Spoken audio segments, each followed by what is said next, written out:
के रस के साथ है, उनका कंपटीशन भारत में संतरे के रस के साथ है।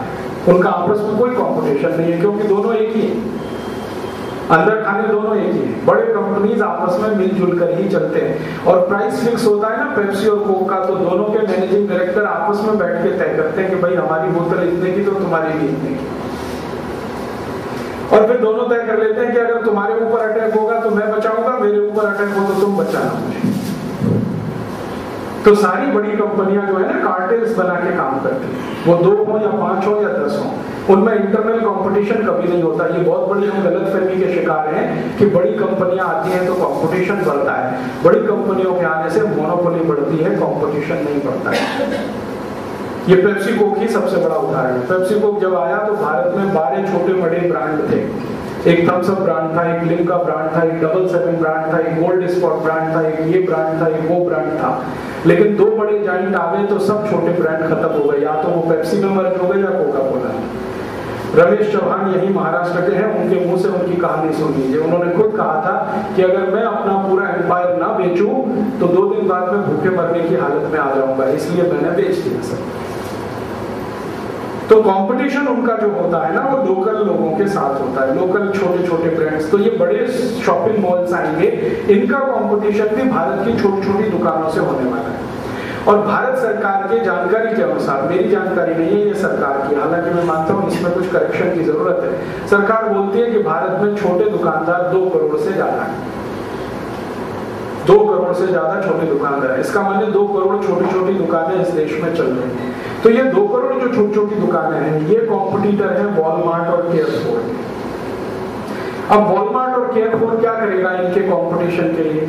वो कहेगा चलो ठीक है, 1 साल हम घाटा उठाएंगे। छोटी दुकान में जो माल 10 रुपए का बिक रहा है, वॉलमार्ट उसे 8 रुपए का बेचेगा। या छोटी दुकान में जो माल 5 रुपए का बिक रहा है, वो 3 रुपए का बेचेगा। या छोटी दुकान में कुछ बिक रहा है तो वॉलमार्ट में वो कहेंगे 1 पर 1 फ्री है, ले जाओ। जितनी बड़ी दुकानें हैं सब जगह स्कीम है, 1 पर 1 फ्री। 1 शर्ट चाहिए 1 फ्री ले लो। आप उसको कहो भैया मुझे 1 ही दे दो। एक आजकल बड़ा ब्रांड नेम आया है कुटोन्स। मैं एक दिन दिल्ली में इनके शोरूम में चला गया, कहने लगे जी 1100 रुपए की शर्ट है और 1 पर 1 फ्री है। तो मैंने कहा 550 रुपए दे रहा हूँ, 1 दे दो। 1100 रुपए में आप 2 शर्ट दे रहे हो, 1 पर 1 फ्री है, मैं 550 दे रहा हूँ, 1 दे दो मुझे। कहने लगे जी ये नहीं हो सकता, 2 खरीदोगे तो 1100 में ही लेना पड़ेगा, हम 550 में 1 नहीं दे सकते। तो उनकी अपनी पॉलिसी है। ये पॉलिसी के चलते हिंदुस्तान के 2 करोड़ दुकानदार कुछ भी ऑफर नहीं कर सकते 1 पर 1 फ्री। उनके पास स्पेस नहीं है, उनकी सीमा नहीं है, उनकी लिमिटेशन उनको परमिट नहीं करती कि वो कुछ ऑफर कर सके। तो होने वाला ये है कि जैसे बड़े शहर नागपुर में उनके 10-12 खुल गए बड़े शॉपिंग मॉल्स, तो छोटे छोटे दुकानदार नागपुर में खत्म। अब ये जो छोटे छोटे दुकानदार खत्म हो जाएंगे, सरकार के पास इनके लिए कोई दूसरा ऑप्शन नहीं है, कोई ऑप्शन नहीं। सरकार के पास कोई प्लानिंग भी नहीं है, कोई ऑप्शन नहीं। और ये पूरे देश के बारे में जरा कल्पना करिए कि 2 करोड़ दुकानदार अगर इस देश में खत्म होते हैं तो 10 करोड़ लोगों की जिंदगी खतरे में पड़ती है, क्योंकि एक दुकानदार के पीछे 5 आदमी का जिंदगी है इस देश में एवरेज। तो 10 करोड़ लोगों की जीवन आप खतरे में डाल रहे हैं। ऐसी कोई इकोनॉमी में चेंज आए तो वो देश के हित में होगा, ये बहुत बड़ा प्रश्नवाचक चिन्ह। आप ये कह सकते हैं कि हमारे पास चॉइस बहुत होगी, ठीक है, चॉइस बहुत होगी। मान लीजिए एक बड़े शॉपिंग मॉल में आप चले गए तो आपको जो चीज खरीदनी है उसके हो सकता है 100 ब्रांड हो। आपको साबुन खरीदना है तो साबुन के 100 ब्रांड हो सकते हैं, 150 ब्रांड हो सकते हैं, 300 ब्रांड हो सकते हैं, लेकिन होगा तो साबुन ही ना। दूध तो नहीं मिलेगा साबुन की जगह। तो पता नहीं हम किस दुनिया में रहते हैं, हम ये सोचते हैं हमें चॉइस बहुत है, 150 ब्रांड में से एक हम खरीद के लाएंगे, साबुन ही होने वाला है, साबुन से आगे तो कुछ नहीं मिलेगा उस सेक्टर में। वॉशिंग पाउडर खरीदेंगे, हो सकता है 150 ब्रांड नेम हो, लेकिन वॉशिंग पाउडर ही होगा ना, अमृत तो नहीं होगा, गंगाजल तो नहीं होगा। अगर आपको कोई क्रीम खरीदनी है तो हो सकता है 1000 ब्रांड नेम हो उनके पास, तो क्रीम ही होगी ना, उसके अलावा तो कुछ नहीं होने वाला। तो ये जो हम बार बार करते हैं कि हमारे पास चॉइस होगी, हम चॉइस से ये खरीद सकेंगे, थोड़े दिन मान लो आपकी ये चॉइस आपने पूर्ति कर ली, फिर क्या होगा आगे जरा सोचें। होने वाला ये है कि जब आपकी इकोनॉमी में 2 करोड़ लोग अपनी जिंदगी चलाने के लिए लगे हुए हैं छोटी छोटी दुकानों के हिसाब से, ये अगर बेरोजगार होते हैं तो 10 करोड़ लोगों की तो परचेसिंग कैपेसिटी ही खत्म, क्योंकि उनके पास रोजगार का दूसरा साधन नहीं। अगर उनकी परचेसिंग कैपेसिटी खत्म हुई तो मार्केट में डिमांड कम, और मार्केट में डिमांड कम तो प्रोडक्शन कम, और मार्केट में डिमांड और प्रोडक्शन दोनों ही कम तो इकोनॉमी कोलैप्स, और इकोनॉमी कोलैप्स तो आप सबको डूब मरने के लिए कोई रास्ता नहीं। सोचिए जरा इसको इस तरह से। हम हिंदुस्तान में देख रहे हैं कि हमारी इकोनॉमी में एक फेज शुरू हुआ ग्लोबलाइजेशन लिबरलाइजेशन 1991 से मनमोहन सिंह ने शुरू किया। तो इस इकोनॉमी को उन्होंने कहा कि बहुत वाइब्रेंट इकोनॉमी हो जाएगी और दुनिया में सभी देशों के मुकाबले आ जाएगी। पिछले 15-16 साल से हम देख रहे हैं कि ये लगातार चल रहा है। इसका अंतिम दुष्परिणाम तो यही निकल रहा है कि किसानों को आत्महत्या करनी पड़ रही है। जो आपके देश का सबसे बड़ा वर्ग है, जिस पर आप जिंदा हैं, उसको आत्महत्या करनी पड़ रही है।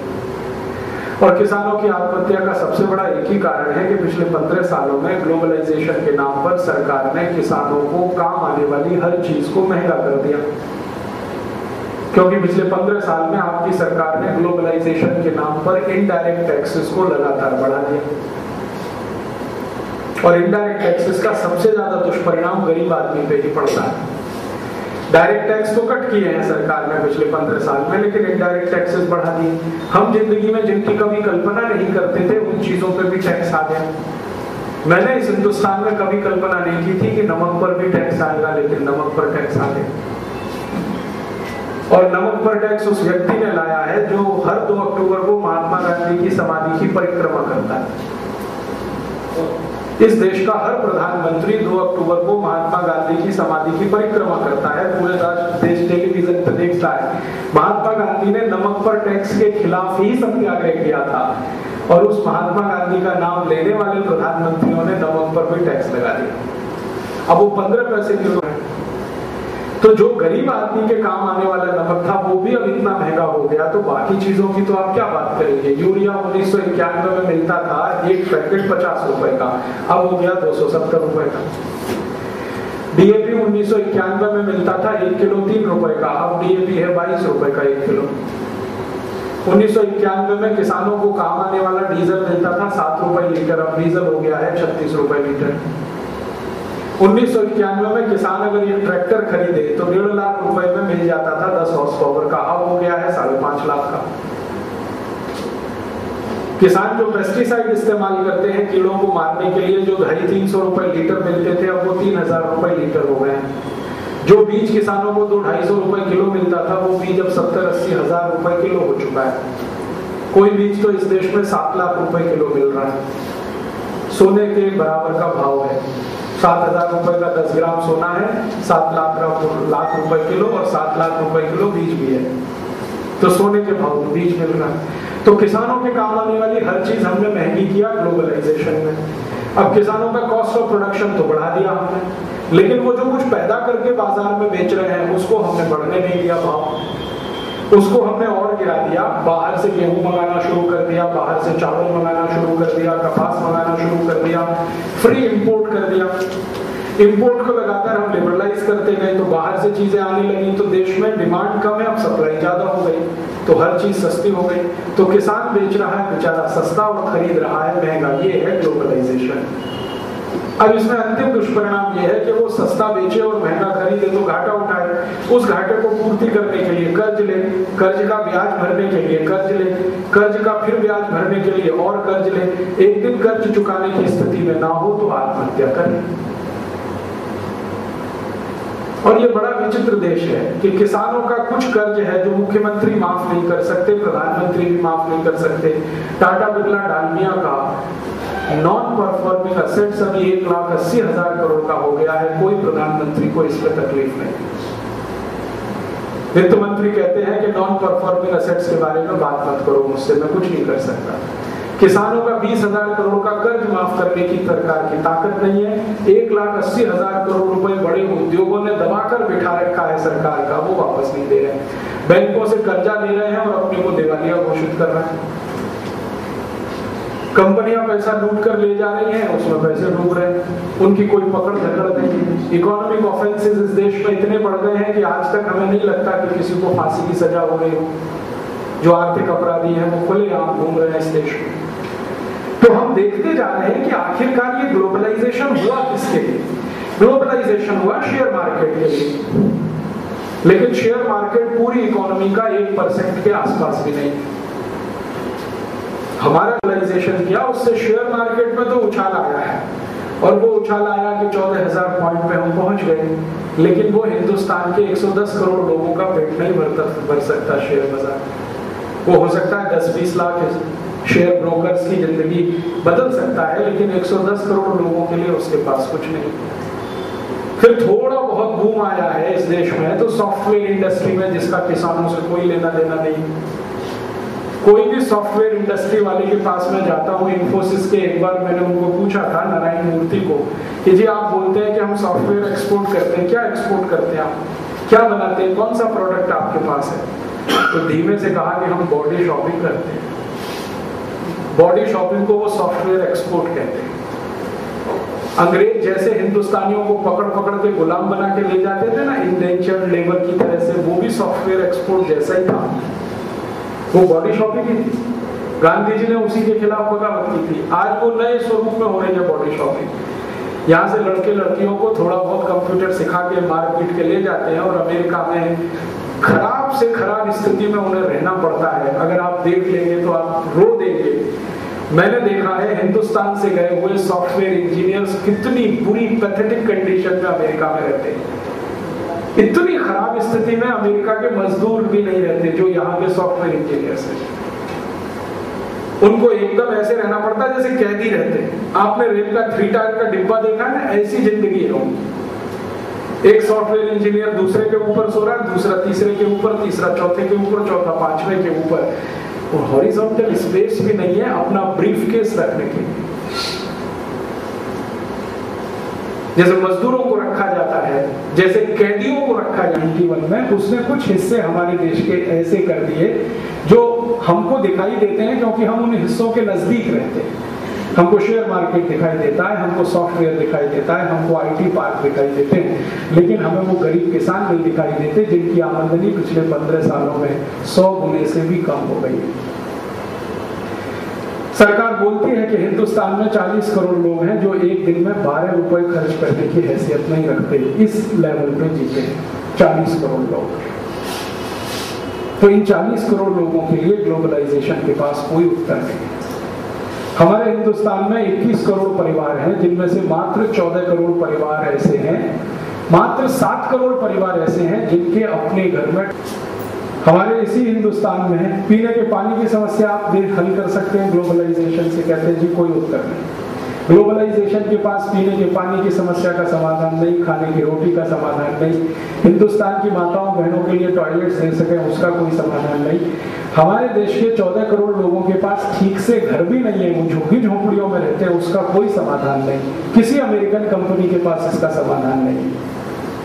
तो आखिर हम ये कर किसके लिए रहे हैं ग्लोबलाइजेशन? हमने इकोनॉमी का फेस चेंज किया 1991 में। किसानों को तो लाभ हुआ नहीं, मजदूरों को उसमें कोई लाभ हुआ नहीं। मजदूरों की संख्या लगातार कम हो रही है, पहले से ज्यादा कठिन परिस्थितियों में उन्हें काम करना पड़ रहा है। अब ग्लोबलाइजेशन का प्रेशर ये है कि हायर एंड फायर की पॉलिसी और ले आओ इस देश में, तो कोई सिक्योरिटी ही ना रहे उनके सामने। और सरकार क्या कर रही है? ग्लोबलाइजेशन के नाम पर अपने हाथ खींचते जा रही है। पिछले 15 साल का बजट अगर आप ध्यान से देखें सरकार का, तो हर साल सरकार ने एग्रीकल्चरल सेक्टर में इन्वेस्टमेंट कम से कम करना शुरू किया, और इस साल तो 91 की तुलना में उनका इन्वेस्टमेंट अब 0 हो गया एग्रीकल्चरल सेक्टर में। 91 में अगर सरकार 100 रुपए लगा रही थी एग्रीकल्चरल सेक्टर में, तो इस साल उन्होंने 1 पैसा भी नहीं लगाया। तो एग्रीकल्चरल सेक्टर के लिए पैसा नहीं उनके पास। एजुकेशन में सरकार ने बोल दिया है कि सेल्फ फाइनेंस स्कूल्स चलाओ, कॉलेजेस चलाओ, सरकार की तरफ से कोई फंड्स नहीं आएंगे। आपको मालूम है महाराष्ट्र में 1 लाख स्कूलों को पैसा मिलना बंद हो गया है। उन स्कूलों को कहा गया या तो आप बंद